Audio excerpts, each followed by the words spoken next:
Reference. ഒരു ദിവസം ഒരു കുട്ടി സ്കൂൾ വിട്ട് വരുമ്പോഴാണ് അവന്റെ മിസ് അവനെ വിളിച്ചുകൊണ്ട് പറയുകയാണ്, മോനെ ഈ കത്ത് നീ നിന്റെ അമ്മയെ ഏൽപ്പിക്കണം എന്ന് പറഞ്ഞുകൊണ്ട് ആ മിസ് ആ കുട്ടിയുടെ കയ്യിലെ കത്തേൽപ്പിക്കുകയാണ്. അങ്ങനെ ആ കുട്ടി അതൊന്നും വായിക്കാതെ അവന്റെ കുസൃതികൾ എല്ലാം കാട്ടിക്കൊണ്ട് അവൻ വീട്ടിലെത്തുകയാണ്. വീട്ടിലെത്തിക്കൊണ്ട് അമ്മയെ വിളിച്ചുകൊണ്ട് പറയുകയാണ്, അമ്മേ മിസ് ഒരു കത്ത് നിങ്ങളെ കയ്യിൽ ഏൽപ്പിക്കാൻ പറഞ്ഞിട്ടുണ്ട്, ഇതാ ആ കത്ത്. അമ്മ അത് വായിക്കുകയാണ്.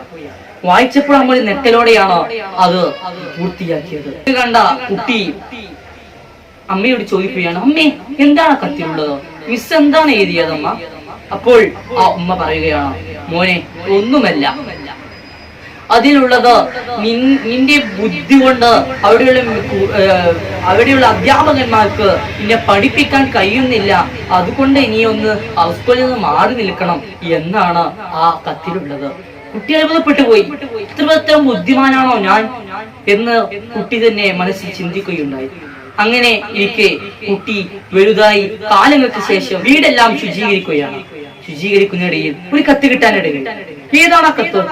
ആ കുട്ടി വലിയ ജിജ്ഞാസയോടെ അതെടുത്ത് വായിക്കുകയാണ്. വായിച്ചപ്പോൾ ആ കുട്ടി ഞെട്ടിപ്പോയി. കാരണം എന്താണെന്നറിയുമോ?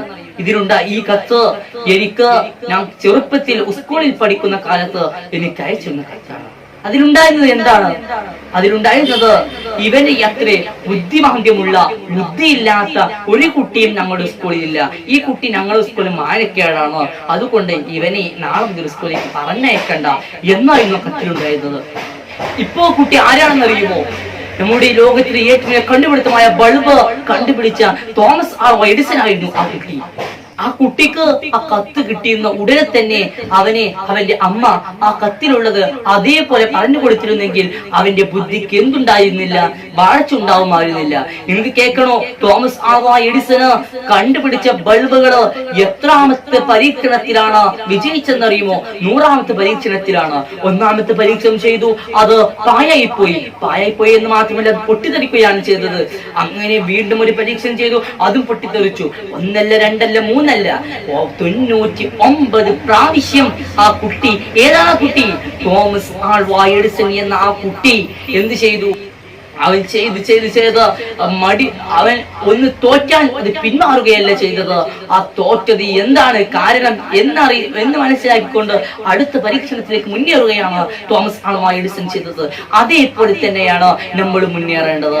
നമ്മൾ ഒരു വിഷയത്തിൽ തോറ്റ് എന്ന് വിചാരിച്ചുകൊണ്ട് അതിൽ നിന്ന് ഇതെനിക്ക് കഴിയില്ല എന്ന് വിചാരിച്ച് നമ്മൾ മാറി നിൽക്കുകയല്ല വേണ്ടത്.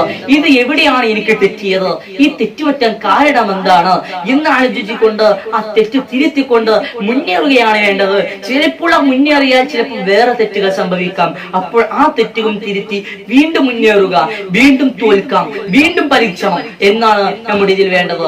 തോൽവി അതൊരു വിജയത്തിന്റെ അടയാളമാണ്, വിജയത്തിന് മുന്നോടിയാണ് എന്നെല്ലാം ധരിച്ചു വെച്ചുകൊണ്ട് നമ്മൾ മുന്നേറുകയാണ് വേണ്ടത്.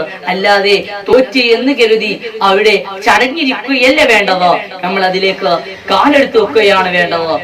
അതുകൊണ്ട് SSC പരീക്ഷയിലും മറ്റും തോറ്റ് എന്ന് വിചാരിച്ചുകൊണ്ട് ടെൻഷൻ ആവേണ്ട ഒരു കാര്യമില്ല. അതിൽ അടുത്ത പരീക്ഷകളിൽ നമുക്ക് വിജയം കൈവരിക്കാം എന്ന ഉറച്ച മനസ്സോടുകൂടെ നിങ്ങൾ അതിൽ പരീക്ഷ എഴുതിയാൽ ഉറപ്പ് നിങ്ങൾ വിജയിക്കുക തന്നെ ചെയ്യും. ഇത്രയും പറഞ്ഞുകൊണ്ട് ഞാൻ നിർത്തുകയാണ്.